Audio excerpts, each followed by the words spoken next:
ಶಿಕ್ಷಣ ಸಚಿವರೇ, ಬಡ ಮಕ್ಕಳು ತಿನ್ನುವಂತಹ ಊಟ ನೋಡಿದ್ದೀರಾ? ಅಧ್ವಾನ ಆಗಿದೆ ಶಾಲೆಗಳ ಮಧ್ಯಾಹ್ನದ ಬಿಸಿಯೂಟ ಯೋಜನೆ.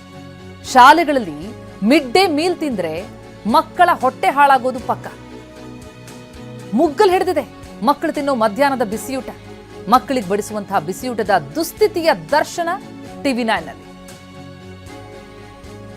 ಹುಳ ಹಿಡಿದಿರೋ ಪದಾರ್ಥಗಳನ್ನ ಬಳಸಿ ಅಡಿಗೆ ಮಾಡಬೇಕಾದಂತಹ ದುಸ್ಥಿತಿ ನೋಡಿ. ಅಕ್ಕಿಯಲ್ಲಿ ಕಪ್ಪು ಹುಳು ಇರೋದು. ರಾಮನಗರ ತಾಲೂಕಿನ ಸರ್ಕಾರಿ ಶಾಲೆಯಲ್ಲಿ ಹುಳಗಳ ದರ್ಶನ. ಇದೊಂದು ಶಾಲೆ ಅಂತಲ್ಲ, ರಾಜ್ಯದ ಹಲವು ಕಡೆಗಳಲ್ಲಿ ಈ ರೀತಿ ಬಿಸಿಯೂಟಕ್ಕೆ ಬಳಸುವಂತಹ ಧಾನ್ಯಗಳಲ್ಲಿ ಹುಳ ಹುಪ್ಪಡಿಗಳು ಇರುವಂಥದ್ದು ಕಂಡು ಬರ್ತಾ ಇದೆ. ನಮ್ಮ ಪ್ರತಿನಿಧಿ ಪ್ರಶಾಂತ್ ಗ್ರೌಂಡ್ ರಿಪೋರ್ಟ್ ನೀಡಿದ್ದಾರೆ, ನೋಡೋಣ ಬನ್ನಿ.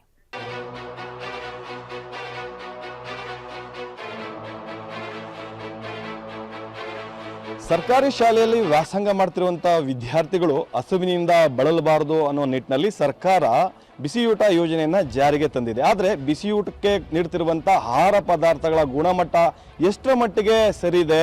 ಆ ವಿದ್ಯಾರ್ಥಿಗಳಿಗೆ ಬಳಸುವಂಥ ಆಹಾರ ಪದಾರ್ಥಗಳು ಸಾಕಷ್ಟು ಕಡೆಗಳಲ್ಲಿ ಹುಳುವಿನಿಂದ ತುಂಬಿಕೊಂಡಿದೆ.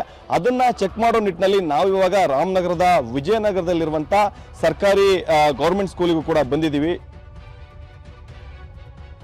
ಇಲ್ಲಿರುವಂತಹ ಪ್ರತಿ ವಿದ್ಯಾರ್ಥಿಗಳು ಕೂಡ ಮಧ್ಯಾಹ್ನದ ವೇಳೆಗೆ ಬಿಸಿ ಊಟವನ್ನು ಕೂಡ ವಿತರಣೆ ಮಾಡಲಾಗುತ್ತೆ. ಆದರೆ ಇಲ್ಲಿಗೆ ವಿತರಣೆ ಮಾಡ್ತಿರುವಂತಹ ಆಹಾರ ಪದಾರ್ಥಗಳು ಸಾಕಷ್ಟು ಕಳಪೆ ಗುಣಮಟ್ಟ, ಜೊತೆಗೆ ಸಾಕಷ್ಟು ಹುಳುವಿನಿಂದಲೂ ಕೂಡ ತುಂಬಿಕೊಂಡಿರುವಂಥದ್ದು.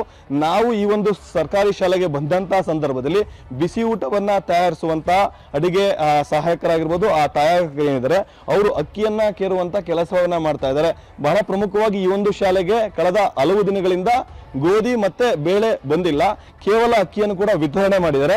ವಿತರಣೆ ಮಾಡಿರುವಂತಹ ಅಕ್ಕಿಯಲ್ಲಿ ರಾಶಿ ರಾಶಿ ಹುಳು ಕೂಡ ಇರುವಂತದ್ದು ದೃಶ್ಯದಲ್ಲಿ ನಾನು ತೋರಿಸ್ತಾ ಇದ್ದೀನಿ, ನೋಡ್ಬೋದು ಯಾವ ಪರಿಸ್ಥಿತಿ ಇದೆ ಅಂತ. ಇದೇ ಬಿಸಿ ಊಟಕ್ಕೆ ಬಳಸುವಂತಹ ಅಕ್ಕಿಯನ್ನ ಇದನ್ನ ಸಾಕಷ್ಟು ಸೋಸಿ ಕೇರಿ ತೊಳೆದ ನಂತರದಲ್ಲಿ ವಿದ್ಯಾರ್ಥಿಗಳಿಗೆ ಆಹಾರಕ್ಕೂ ಕೂಡ ಇದನ್ನು ಬಳಸ್ತಾ ಇದ್ದಾರೆ. ಬಹಳ ಪ್ರಮುಖವಾಗಿ ಬೆಳಗ್ಗೆಯಿಂದ ಮಧ್ಯಾಹ್ನದವರೆಗೂ ಇದರಲ್ಲಿರುವಂತಹ ಹುಳುಗಳನ್ನ ತೆಗೆದು ಆ ನಂತರದಲ್ಲಿ ಆಹಾರ ಪದಾರ್ಥಕ್ಕೆ ಬಳಸುವಂತ ಪ್ರಕ್ರಿಯೆಯಲ್ಲೂ ಕೂಡ ಇಲ್ಲಿ ಬಿಸಿಯೂಟ ತಯಾರಿಸುವಂತ ತಯಾರಕರು ಕೂಡ ಮಾಡ್ತಾ ಇದ್ದಾರೆ. ದೃಶ್ಯದಲ್ಲಿ ನೋಡ್ತಿದ್ದೀರಾ, ಕೇವಲ ಒಂದು ಕೆಜಿ ಅಷ್ಟು ಅಕ್ಕಿ ಇದೆ. ಈ ಒಂದು ಅಕ್ಕಿಯಲ್ಲೇ ಕೂಡ ರಾಶಿ ರಾಶಿ ಹುಳಗಳು ಇರುವಂಥದ್ದು ನಾನು ಕೂಡ ತೋರಿಸ್ತೀನಿ, ನೋಡ್ಬೋದು. ಇಲ್ಲಿ ಕಣ್ಣಾಯಿಸಿದಷ್ಟು ಕೂಡ ಕಪ್ಪು ಹುಳಗಳು ಕೂಡ ಇರುವಂಥದ್ದು. ಈ ಒಂದು ಹುಳಗಳನ್ನ ಇಲ್ಲಿ ಅಡಿಗೆಯನ್ನು ಏನು ತಯಾರಿಸ್ತಾರೆ ಅವರು ಈ ಒಂದು ಮರಕ್ಕೆ ಕೂಡ ಹಾಕೊಂಡು ಅದನ್ನ ಬೇರ್ಪಡಿಸಿ ಆನಂತರ ಸ್ವಚ್ಛ ಮಾಡಿ ಅದನ್ನ ಅಡಿಗೆ ಬಳಸೋದಕ್ಕೂ ಕೂಡ ಮುಂದಾಗ್ತಾ ಇದ್ದಾರೆ. ಪ್ರಮುಖವಾಗಿ ಈಗಾಗಲೇ ರಾಜ್ಯಾದ್ಯಂತ ಸಾಕಷ್ಟು ಸರ್ಕಾರಿ ಶಾಲೆಗಳಲ್ಲಿ ಬಿಸಿ ಊಟಕ್ಕೆ ಏನು ಆಹಾರ ಪದಾರ್ಥಗಳನ್ನ ಬಳಸ್ತಾರೆ, ಅಕ್ಕಿ ಆಗಿರ್ಬೋದು, ಗೋಧಿ ಮತ್ತೆ ಬೇಳೆ, ಈ ಒಂದು ಬೇಳೆಗಳಲ್ಲಿ ಮತ್ತೆ ಈ ಒಂದು ಆಹಾರ ಪದಾರ್ಥಗಳ ಸಾಕಷ್ಟು ಹುಳುಗಳು ಕೂಡ ಇದಾವೆ. ಈ ನಿಟ್ಟಿನಲ್ಲಿ TV9 ರಿಯಾಲಿಟಿ ಚೆಕ್ಕಿಗೆ ಮುಂದಾದಂತ ಸಂದರ್ಭದಲ್ಲೂ ಕೂಡ ಅಕ್ಕಿಯಲ್ಲಿ ಕೂಡ ರಾಶಿ ರಾಶಿ ಹುಳ ಕೂಡ ಇರುವಂತದ್ದು.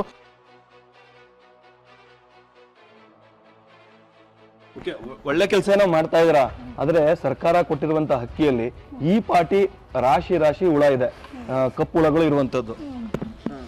ನಾವು ಏನ್ ಮಾಡಕ್ಕೆ ಸರ್, ಇದು ರೇಷನ್ ಬಂದ್ಬಿಟ್ಟಿರ್ತದೆ ಮೂಟೆನೆ, ಹಂಗಾಯ್ತದೆ. ಏನ್ ಮಾಡೋದು ಅಂತ ಗೊತ್ತಾಯ್ತಾ ಇಲ್ಲ. ನಾವು ತಿಂತಿದೀವಿ, ಟೀಚರು ತಿಂತಾರೆ. ಸರ್ಕಾರ ಕೊಟ್ಟಿದ್ದಾರೆ, ನೀವು ಮಾಡ್ತಾ ಇದೀವಿ ಸರ್, ಮಾಡ್ತಾ ಇದೀವಿ. ಶಾರದಮ್ಮ ಅಂತ ಇಲ್ಲಿ ಅಡಿಗೆ ತಯಾರಿಸುವಂತ ಶಾರದಮ್ಮ ಅವರು ಕೂಡ ಹೇಳ್ತಿರುವಂತದ್ದು, ಸರ್ಕಾರ ಕೊಟ್ಟಿದ್ದಾರೆ ಆದ್ರೆ ನಾವು ಆ ಕೆಲಸವನ್ನ ಹಾಗೆ ಮಾಡೋದಿಕ್ಕಾಗಲ್ಲ, ಮಕ್ಕಳು ದೇವರ ಸಮಾನ, ಹಾಗಾಗಿ ಅಕ್ಕಿಯನ್ನ ಸೋಸಿ ಆನಂತರ ಅಡಿಗೆಯನ್ನ ಮಾಡ್ತಾ ಇದೀವಿ ಅಂತ. ಒಟ್ಟಾರೆ ಸರ್ಕಾರ ವಿದ್ಯಾರ್ಥಿಗಳನ್ನ ಹೊಟ್ಟೆ ತುಂಬಿಸೋಕೆ ಅಂತ ನೀಡ್ತಿರುವಂತಹ ಆಹಾರ ಪದಾರ್ಥಗಳಲ್ಲಿ ಎಚ್ಚೆತ್ತವಾಗಿ ಹುಳುಗಳು ಕೂಡ ಕಂಡು ಬರ್ತಾ ಇದ್ದಾವೆ. ಬಿಸಿ ಊಟದ ಬದಲಾಗಿ ಹುಳದೂಟವನ್ನ ವಿದ್ಯಾರ್ಥಿಗಳು ಸೇವನೆ ಮಾಡುವಂತಹ ಪರಿಸ್ಥಿತಿ ಕೂಡ ಇದೀಗ ನಿರ್ಮಾಣ ಆಗಿದೆ. ಶಿಕ್ಷಣ ಸಚಿವರು ಕೂಡ ಈ ಬಗ್ಗೆ ಗಮನ ಹರಿಸಲೇಬೇಕು. ಕ್ಯಾಮರಾ ಪರ್ಸನ್ ಸಂದೀಪ್ ಜೊತೆ ಪ್ರಶಾಂತ್, TV9 ರಾಮನಗರ.